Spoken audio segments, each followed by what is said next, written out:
Hello, this is Japanese Economic Review Channel. Welcome to the Q2 2026 Japan SME Macroeconomic Briefing.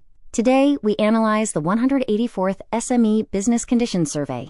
We will explore the harsh realities facing Japanese SMEs, moving beyond surface-level data to uncover structural profitability issues and sectoral divides. Let's dive in.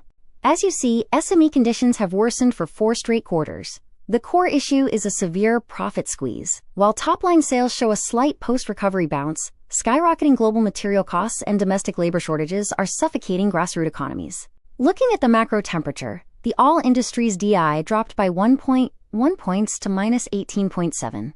Despite Japan's broader economic recovery, SMEs are facing a prolonged contraction. This continuous downward trend highlights how deeply structural challenges are embedded today.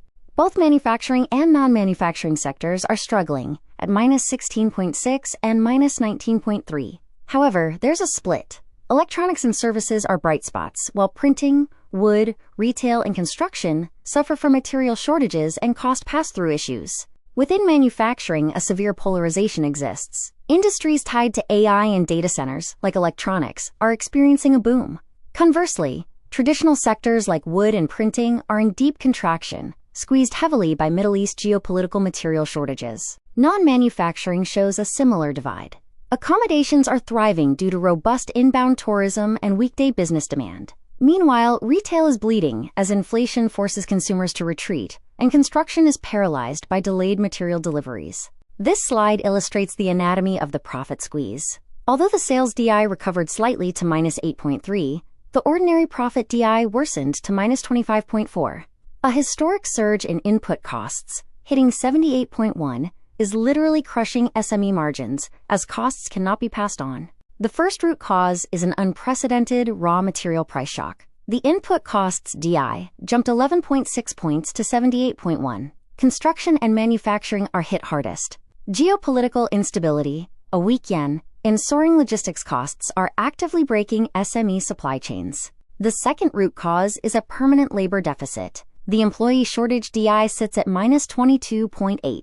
Construction faces an acute minus 37.6 due to aging demographics, while services cannot fully capitalize on returning tourism demand because they simply lack the staff. Listening to voices on the ground confirms these macro forces. An electronics firm notes increased orders from corporate capex. Meanwhile, a wholesaler hesitates on new orders due to Middle East tensions, and a retailer sees consumers fleeing to cheaper stores due to inflation. The economic contraction is geographically broad. As this heat map shows, negative margins are expanding across Japan's industrial heartlands. Only northern regions like Hokkaido and Tohoku see slight improvements, largely driven by their heavy reliance on returning tourism. Looking to Q3, the all-industries DI is forecast to drop further to minus 20.8. However, we see a capex paradox. Capital investment remains high at 17.5%. SMEs aren't investing for expansion. They are desperately investing in automation simply to survive the labor shortage. To conclude, 3 key takeaways.